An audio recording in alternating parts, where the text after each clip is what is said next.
Hello students, toppers Bangla থেকে তোমাদের স্বাগত। তো আজকে যেটা আমরা ভিডিওতে আলোচনা করছি সেটা হলো তোমাদের ক্লাস 11-এর যে আমরা পরিপাক ও শোষণ পড়াচ্ছি, তো তার হচ্ছে থার্ড ভিডিও সম্ভবত। তো দেখো, তো পরিপাক প্রসেসটা আমরা পড়ব, তারপরে আমরা বিশেষণ আর একটা ক্লাস হলেই এই চ্যাপ্টারটা শেষ হয়ে যাবে। অর্থাৎ আমরা শ্বসন এবং পরিপাক চ্যাপ্টার দুটো শেষ করে দিলাম। তারপরে একটা ভিডিওতে আমরা এই চ্যাপ্টার সম্পর্কে যে প্রশ্নগুলো আছে আমরা ভিডিওতে আলোচনা করব। দেখো, পরিপাক মেনলি খাবার পরিপাকটা কাকে বলে?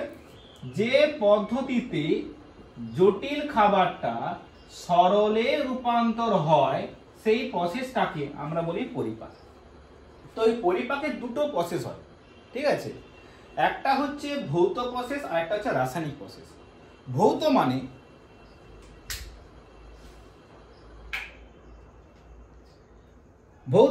অর্থাৎ ধরো আমি খাবার খেলাম, ধরো আমি অ্যাপেল খেলাম বা কোনো কিছু খাবার খেলাম, তো দাঁত কি করবে? খাবারগুলোকে ছোট ছোট টুকরোয় পরিণত করবে। তাহলে আমি খাচ্ছি, আস্তে আস্তে চিবোচ্ছি, ঠিক আছে? অনেকে নয়, খাবে প্যাকা গেলে নেবে। তো যত খাবারকে তুমি ছোট ছোট টুকরোয় পরিণত করবে তত খাবারটি ভালো ডাইজেস্ট হবে। সবই ডাইজেস্ট হবে, বাট সেটা টাইম লাগবে। তাই দাঁত কি করছে? খাবারগুলোকে ছোট ছোট টুকরো পরিণত করছে। যতই ছোট ছোট টুকরো পরিণত হচ্ছে তখন ওই খাবারের সঙ্গে লালা মিশ্রিত হচ্ছে, এবং লালা কি করবে? ওই খাবারটাকে বোলাস বা মন্ডে পরিণত করবে, যাতে ইজিলি যেতে পারে। কেন? তোমরা পাইপ দিলাম, পাইপের মধ্য দিয়ে তোমাকে বললাম তুমি একটা ধরো কিউব সেটাকে ট্রান্সফার করো বা গোলককে ট্রান্সফার করবে। তবে কিউবের তুলনায় যে গোলক হচ্ছে সে খুব তাড়াতাড়ি বা খুব স্মুথলি যাচ্ছে। তাই লালা কি করে? খাবারকে দলা পাকিয়ে দেয়, বোলাস বলা হয়। ওকে, যেই বোলাস করবে, এবার দেখো আমি খাবার খাচ্ছি, জাস্ট আমার গলা দেবে, এই ঘিরলাম, এই এতটা কিন্তু আমাদের ঐচ্ছিক অনুসারে হয়, মানে আমি ঘিরছি। যদি না ঘিটি কিন্তু যাবে না। এবং ঘিটার সময় জিভ কি করবে? অর্থাৎ জিভ এটা মুখের তালু, জিভ ঠেলবে, তাহলে খাবারটাকে ভেতর দিকে পাঠাতে সাহায্য করে। যখন খাবারটা ভেতর দিকে যাচ্ছে তখন তিনটি স্কটি স্নায়ু 6, 7 আর 9, সে 6, 7 আর 9, তাহলে 6, 7 আর 9 এরা মাথায় পাঠাবে যে ও খাবার গিলেছে, তোমার কাজ করো। যেই ও বলবে তখন এটা অন্তর্বাহী স্নায়ু, 12 নম্বরের যে বহির্বাহী স্নায়ু সে কাজ করা শুরু করবে। কি করবে? তখন সে খাবারটাকে নিচে ফেলার জন্য কাজটা করবে। এই প্রসেসটাকে আমরা বলছি, তাহলে ভৌত পদ্ধতির ফার্স্ট যেটা আমরা প্রসেস বললাম চর্বণ, তারপর সেকেন্ড প্রসেস যেটা আমরা বলছি পেরিস্টলসিস। তাহলে এই পেরিস্টলসিস জিনিসটা কি? যে পদ্ধতিতে গ্রাসনালীর ক্রমসংকোচনের ফলে খাদ্যটি গ্রাসনালী থেকে পাকস্থলী, সেখান থেকে ক্ষুদ্রান্ত, সেখান থেকে বৃহদান্ত, পরে দেহের আকারে বেরিয়ে যাচ্ছে মল আকারে, যেটা অপাচ্য অংশ। এই প্রসেসই একটা যাচ্ছে, সেই প্রসেসটাকে দেখো। তো এবার আমরা যেটা স্টার্ট করছি সেটা হলো শর্করা পরিপাক। তো শর্করা পরিপাক বলতে সব থেকে যত খাবার আছে এ কিন্তু সব থেকে লাস্টে পরিপাক হয়। অর্থাৎ আমরা যদি যারা শাকাশী প্রাণীর কথা বলি, শাকাশী মানে যারা গাছ খাচ্ছে, শাকসবজি কাঁচা খাচ্ছে, তো আমরাও কিন্তু শাকসবজি খাচ্ছি, তাকে আমরা বয়েল করে খাচ্ছি।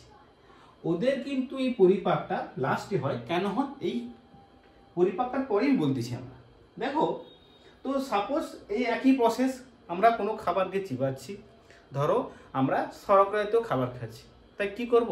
আমরা খাবারটা খেলাম, দাঁত কি করে? খাবারটাকে ছোট ছোট টুকরোয় পরিণত করলো এবং ওই সময় লালা মিশ্রিত হবে। তো শর্করা যেখানে ফার্স্ট পরিপাক হয় সেটা হলো কোনটা? আমাদের মুখবিবরে। একমাত্র খাবার যেটা মুখবিবরে পরিপাক হয়। তাহলে এটা হচ্ছে ফার্স্ট শর্করা কোথায় পরিপাক শুরু হয়? মুখবিবরে। আর প্রথম একমাত্র খাদ্য উপাদান যেটা মুখবিবরেই পরিপাক হয়, আর কিন্তু কেউ হয় না।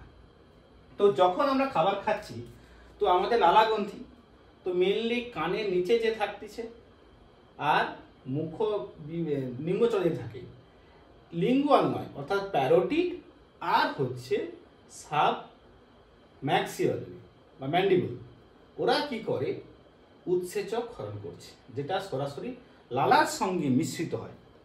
এবং এই উৎসেচক দুটো হয় মেনলি। একটা উৎসেচক হচ্ছে লাইসোজাইম, যে কিন্তু খাবার পরিপাক করে না। এই লাইসোজাইম কি করে, খাবারের সময় যে ব্যাকটেরিয়া থাকে খাবারে, সেগুলোকে হচ্ছে তারা পরিপাক মেরে দেয়। তার মানে তুমি ফুচকা দোকানে ফুচকা খাচ্ছ, সেই ফুচকা ধরো ব্যাকটেরিয়া আছে, তোমার ভয় করার দরকার নেই। তোমার যে লালা গ্রন্থি যে লাইসোজাইম আছে, সে ওই পরিপাকটা নষ্ট করে দেয়। তো এবার ইনসুলিন হচ্ছে আরেকটা উৎসেচক আছে, তার নাম হচ্ছে কি টায়ালিন। আমি লিখেছি এখানে, তো এখানে লিখি টায়ালিন, বা কেউ কেউ বলে স্যালিভারি অ্যামাইনেজ। সেম নাম, এনসিআরটি পড়লে তোমরা স্যালিভারি অ্যামাইলেজ, আর বেঙ্গলি মিডিয়াম পড়লে তোমরা টায়ালিন পড়বে, সেম জিনিস। সে কি করে, সেদ্ধ শ্বেতসার বা অসেদ্ধ শ্বেতসার, শ্বেতসারের ইংলিশ ফর্ম হচ্ছে স্টার্চ। ঠিক আছে, তোমাদের প্র্যাকটিক্যালি আমরা দেখাবো ভিডিওতে যে স্টার্চ কিভাবে আইডেন্টিফাই করি। তো সে কি করে, সেদ্ধ শ্বেতসারকে pH 6.8 মানে ইসব খুব কম অ্যাসিডে মল্টোজ আর আইসোমল্টোজে ভেঙে দিচ্ছে। ঠিক আছে, এবার ভাঙলো এখানে। এবার দেখো, এই যে এ কিন্তু সমস্ত সেদ্ধ শ্বেতসারকে ভাঙে না, কিছুটা 10 থেকে 20% বা কেউ কেউ 30% বলে সেদ্ধ শ্বেতসারকেই ও মল্টোজে বা আইসোমল্টোজে ভাঙছে, বাকিটা কিন্তু করে না। সেদ্ধ শ্বেতসার কেন বলছে, ধরো আমরা ভাত খেলাম, বাঙালি ভাত ছাড়া চলবে না, একবার হোক দিনে ভাত খেতেই হয় বাঙালি, কেউ 3 বারও চলে যায়।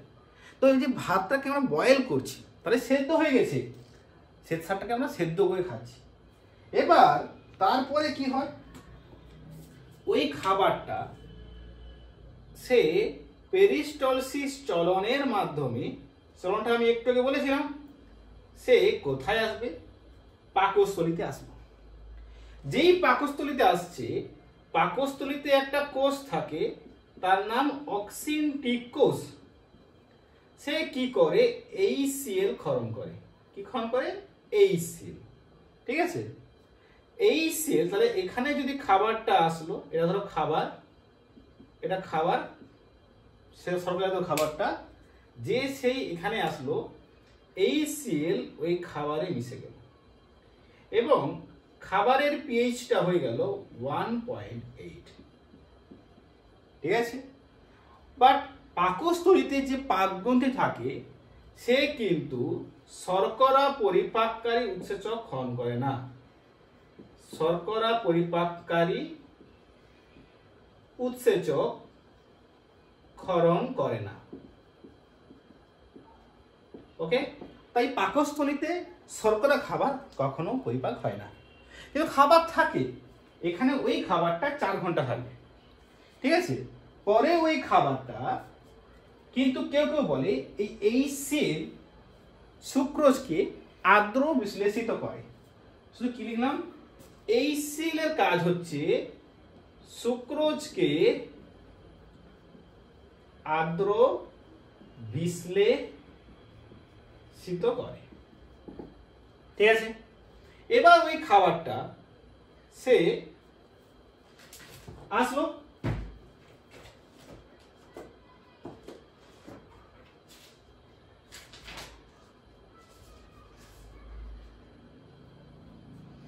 এবার এই যে খাবারটাকে, এই খাবারটাকে আমরা বলি কাইম।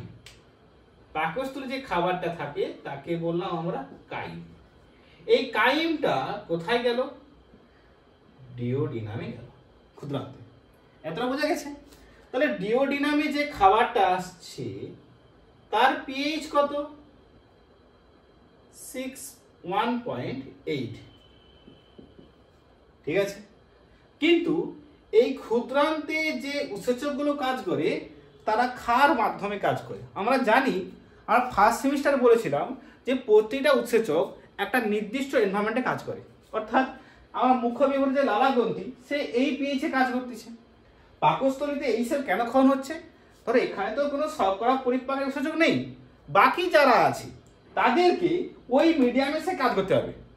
ওই খাবারটা অর্থাৎ ধরো এই যে কাইমটা, পাকস্থলী যে খাবারটা থাকে তাই কাইম বলছি, সে আসলো কোথায়? ক্ষুদ্রান্তে। এই পাকস্থলী যখন 1.8 ছিল, এখানেও তার 1.8 থাকবে। কিন্তু কি করে ডাইজেস্ট করবে তখন? তখন ঘটনা হচ্ছে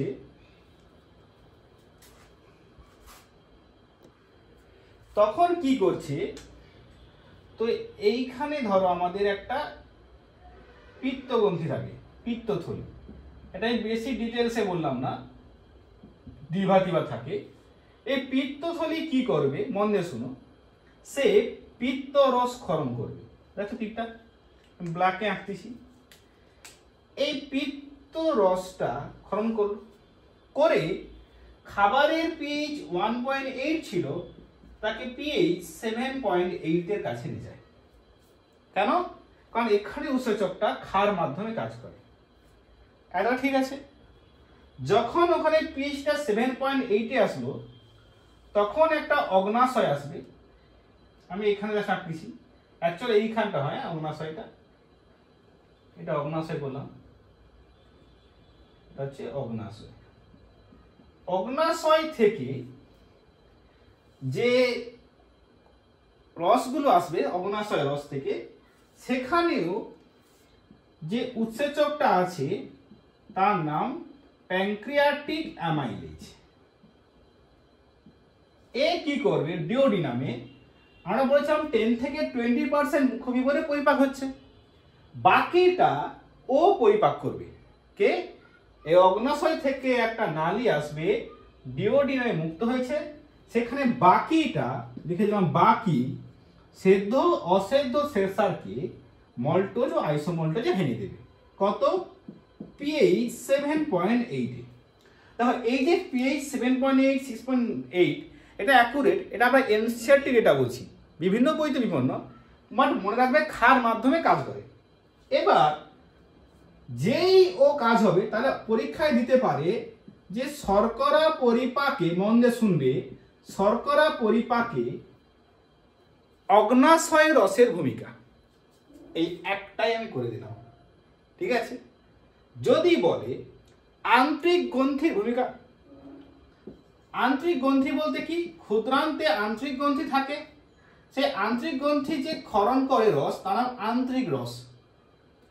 সে আন্তরিক রস শর্করা পরিপাকে কেমন সাহায্য করে? বক্সেই দিয়েছি, ওই ক্ষুদ্রান্তেই পরিপাক হচ্ছে। তাহলে কি হয়?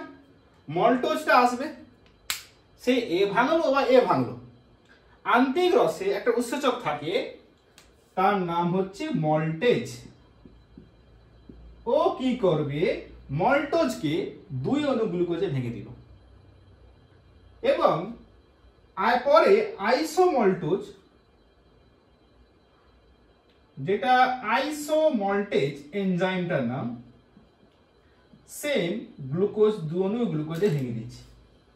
সুক্রোজ থাকে, সুক্রেজ সে গ্লুকোজ আর ফ্রুক্টোজে ভেঙে দিচ্ছে। আর ল্যাকটোজকে ল্যাকটেজ গ্লুকোজ আর গ্যালাক্টোজে ভাঙ দিচ্ছে।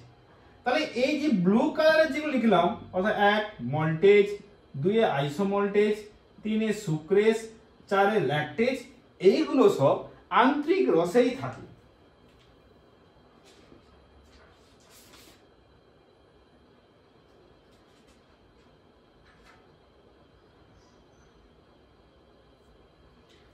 আরেকটা থাকে অলিগো আলফা 1,6, সেটা ইম্পর্টেন্ট নয়, এই 4টাই করলাম। তাই তোমাকে যদি প্রশ্ন দেয়, আচ্ছা এরাও কিন্তু পিএইচ কত? 7.8 এ কাজ করে।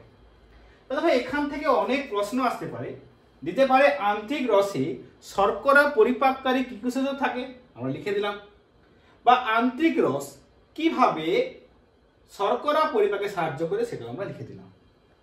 আশা করি বুঝতে পারছো। এবার আমরা নেক্সটে যাব, যেটা হচ্ছে প্রোটিন পরিপাক, ঠিক আছে।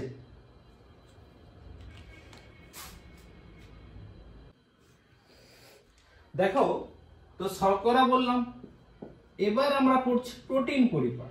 প্রোটিন মানেই মাথায় একটা হাসি আসছে, মাংস। দেখো প্রোটিন কিন্তু মুখগহ্বরে কোনো পরিপাক হবে না, তাই আমরা কিছু লিখলাম না। সেই সেম প্রসেস, আমরা খাবার খাচ্ছি, লালা মিশ্রিত হচ্ছে, নিয়ে খাবারটা যখন আমরা পেরিস্টলসিসের মধ্যে গিলবো, পরে গিলার পর পেরিস্টলসিস চলনের মাধ্যমে আস্তে আস্তে খাবারটা পাকস্থলীতে আসবে। এবার যেই পাকস্থলীতে আসছিল, এবার সেই কাইম তার সঙ্গে এই সিএল খরিত হওয়া স্টার্ট করেছে। খাবারটা এখানে আছে, বাট সঙ্গে সঙ্গে একটা চিপ কোষ থাকে, সে অনেক উৎসেচক খরিত করে, যেটা পাক করতে খরিত হয়। বাট সেই উৎসেচকগুলো কিন্তু নিষ্ক্রিয়।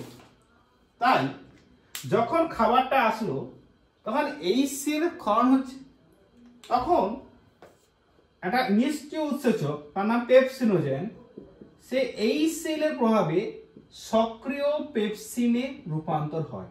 আর এটা নিষ্ক্রিয়। নিষ্ক্রিয় মানে কাজ করার অবস্থায় নেই।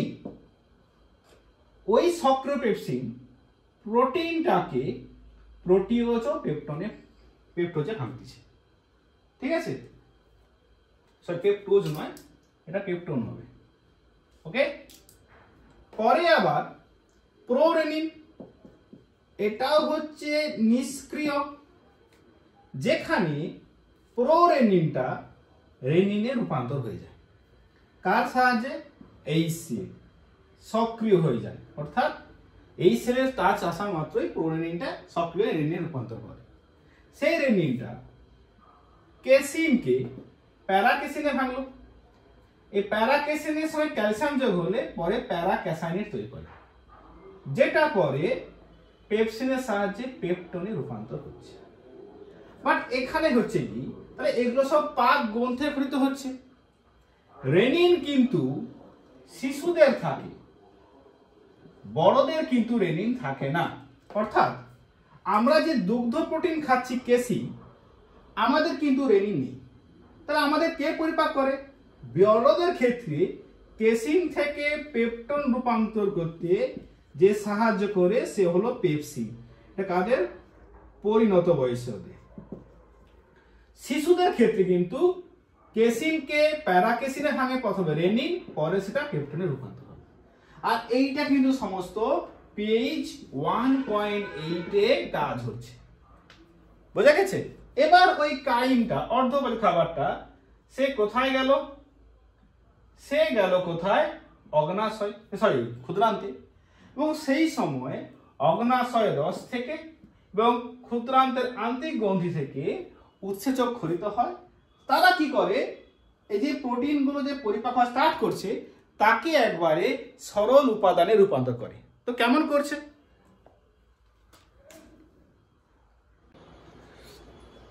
দেখো তো, প্রোটিনটা সে কি হয়, পাকস্থলীতে পরিপাক হলো। যখন এই পাকস্থলীতে পরিপাক হচ্ছে, তখন যেটা পড়ে থাকে তাকে কাইম বলে। এটা আমি আগে বলেছিলাম। এবার ওই কাইমটা কোথায় আসবে? ক্ষুদ্রান্তে আসবে। যেই ক্ষুদ্রান্তে আসবে, ডিওডিনামে কি হয়, অগ্নাশয় তখন উৎসেচক ক্ষরণ করবে। এবং অগ্নাশয়ে, সে অগ্নাশয় রস বলছি, সেখানে কে কে থাকে? ট্রিপসিন থাকে, কাইমোট্রিপসিন থাকে, কার্বক্সি পেপটাইডেস থাকছে, ইলাস্টেস থাকছে, কোলাজিনেস থাকছে। তাই তোমাকে যদি বলে যে অগ্নাশয় রসে উপস্থিত প্রোটিন পরিপাককারী উৎসেচকগুলির নাম লেখো, তাহলে এই 5টার নাম লিখতে হবে। বা সে কেমন কাজ করে, তখন এই প্রসেসটা লিখতে হবে। কি হয়, তো কাজ করার আগে সেই একই রকম পিত্তথলি কি করে, অ্যাসিডটাকে সে ক্ষারে কনভার্ট করে। যেই ক্ষারে কনভার্ট করবে, তখন অগ্নাশয় রসে ট্রিপসিন থাকে, সে প্রোটিনকে লোয়ার পেপটাইডে ভাঙছে। আর দুগ্ধ প্রোটিনকে কাইমোট্রিপসিন সে বৃহৎ পেপটাইডে ভাঙতিছে। এবং এই যে লোয়ার পেপটাইডটা পরে কার্বক্সি পেপটাইডের উৎসেচক তাকে অ্যামাইনো অ্যাসিডে ভাঙছে। আর আমরা জানি যে প্রোটিনের সবথেকে সরলতম রূপ হচ্ছে অ্যামিনো অ্যাসিড। ইলাস্টিন একটা প্রোটিনের উপাদান। ইলাস্টেজ কি করবে, ওই ইলাস্টিনকে লোয়ার পেপটাইডে ভেঙে দিচ্ছে। পরে কোলাজিনের উৎসেচকটি সে কিসে করে, কোলাজেনকে লোয়ার পেপটাইডে ভাঙতিছে। তাহলে এখানে কিন্তু পুরোপুরি ডাইজেস্ট হয়নি, একমাত্র এইটাই শুধু ডাইজেস্ট হয়েছে। কারণ এগুলোকে আরো ডাইজেস্ট করতে হবে। তাই তখন আমাদের বলতে অগ্নাশয়, সরি ক্ষুদ্রান্তে একটা গ্রন্থি থাকে, তার নাম আন্তরিক গ্রন্থি। সেখানে মিউকাস থাকছে, এবং অনেক উৎসেচক থাকে। কি কি উৎসেচক? অ্যামাইনো পেপটাইডেজ, ডাইপেপটাইডেজ, পলিনিউক্লিওটাইডেজ, 4 নম্বর নিউক্লিওটাইডেজ, আর 5 নম্বর হচ্ছে নিউক্লিওসাইডেজ, আর 6 হচ্ছে ইরিপসিন। এই উপাদানগুলি অর্থাৎ উৎসেচকগুলি কি করে? প্রোটিনকে একেবারে সরল উপাদানে ভেঙে দিচ্ছে। প্রোটিন ছাড়া নিউক্লিক অ্যাসিড, তার মানে এখানে প্রোটিনও পরিপাক পড়াচ্ছি আমরা, তার সঙ্গে নিউক্লিক অ্যাসিডও আমরা পড়াচ্ছি। নিউক্লিক অ্যাসিড দুটো হয়, একটা ডিএনএ আর একটা হচ্ছে আরএনএ, যেটা আমরা ক্লাস 12-এ আছে, পরে ডিসকাস করে বলা হবে। তাহলে দেখো এ কি করে? এই যে লোয়ার পেপটাইড উৎপন্ন হয়েছিল তাকে অ্যামাইনো পেপটাইডেজ অ্যামাইনো অ্যাসিডে কনভার্ট করে দেয়, বা ইরিপসিনও তাকে অ্যামাইনো অ্যাসিডে কনভার্ট করে দিচ্ছে। পরে ডাইপেপটাইড এ কি করে? ডাইপেপটাইডকে সেম অ্যামাইনো অ্যাসিডে ভাঙতিছে। নিউক্লিক অ্যাসিড মানে প্রোটিন তো পরিপাক হয়ে গেল, এবার নিউক্লিক অ্যাসিড থাকে। তাহলে নিউক্লিক অ্যাসিড যেটা থাকে, এই পলিনিউক্লিওটাইডেজ কি করে? নিউক্লিক অ্যাসিডকে নিউক্লিওটাইডে কনভার্ট করে দেয়। এই নিউক্লিওটাইডকে পরে নিউক্লিওটাইডেজ নিউক্লিওসাইড আর ফসফেটে কনভার্ট করে দিচ্ছে, ফসফরিক অ্যাসিড বা ফসফেট নিলাম। পরে তাকে নিউক্লিওসাইডেজ নাইট্রোজেন ক্ষার মানে কি কি? পিউরিন আর পিরিমিডিন এবং রাইবোজ শর্করাতে কনভার্ট করে দিচ্ছে। এই প্রসেসটা হওয়া মানে টোটাল প্রোটিন পরিপাক হয়ে গেছে। আশা করি তোমরা বুঝতে পেরেছো। এবার আমরা পড়বো লাস্ট যেটা, সেটা হচ্ছে লিপিড পরিপাক পদ্ধতি।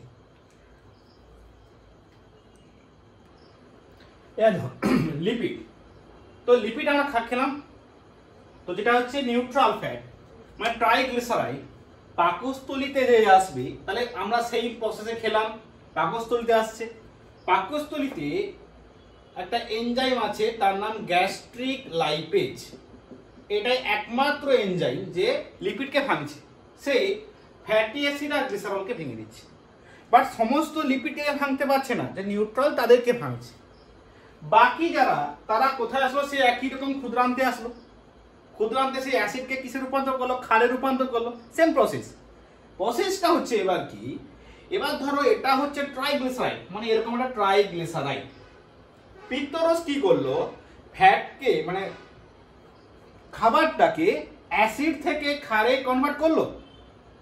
করার পরেই সে কি করে? পিত্ত আরেকটা কাজ করে, পিত্ত লবণগুলো আছে, এই ট্রাইগ্লিসারাইডকে ছোট ছোট টুকরোয় ভেঙে দেয়, যাকে ফ্যাটের অবদ্রব্য বা ইমালসিফিকেশন অফ ফ্যাট বলি।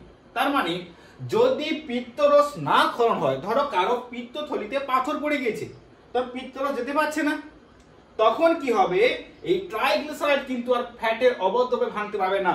তখন ফ্যাট পরিপাক হবে, বাট প্রচুর টাইম লাগবে। যত আমরা ছোট ছোট টুকরোয় কনভার্ট করব, তত তাড়াতাড়ি খাবারটা ডাইজেস্ট হবে। এবার ওই খাবারটা পরে ফ্যাটের অবদ্রব্য যেই হয়ে গেল, তখন প্যানক্রিয়াটিক লাইপেজ সে কি করবে?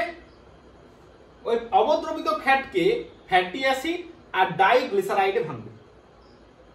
দেখো কি কিসে কনভার্ট হতে হবে? ফ্যাটি অ্যাসিড আর গ্লিসারাইড রূপান্তর হবে, তাহলে এটা ডাই। পরে আবার সেই প্যানক্রিয়াটিক লাইপেজ ওই ডাইগ্লিসারাইডকে ফ্যাটি অ্যাসিড আর মনোগ্লিসারাইডে ভাঙছে। পরে আবার সেম প্যানক্রিয়াটিক লাইপেজ মনোগ্লিসারাইডকে ফ্যাটি অ্যাসিড আর গ্লিসারলে ভেঙে দিচ্ছে। এইভাবে সমস্ত খাদ্য পরিপাক হয়ে যায়। বাট খাদ্যের সমস্ত অংশ কিন্তু আমরা পরিপাক করতে পারি না। কিছু অপাচ্য অংশগুলো, সেগুলো কোথায় যাবে? বৃহদন্তে যাবে। এবং এর মধ্যে কিছু খাবার আছে যাকে আমরা রাফেজ বলি, যে আমাদের পরে বলবো, আমরা মল নির্গমনে সাহায্য করে, সেটা আমরা পরে বলছি। এতটা আশা করি বুঝতে পেরেছো। এবার যেটা আমরা পড়বো সেটা হচ্ছে বিশোষণ পদ্ধতি।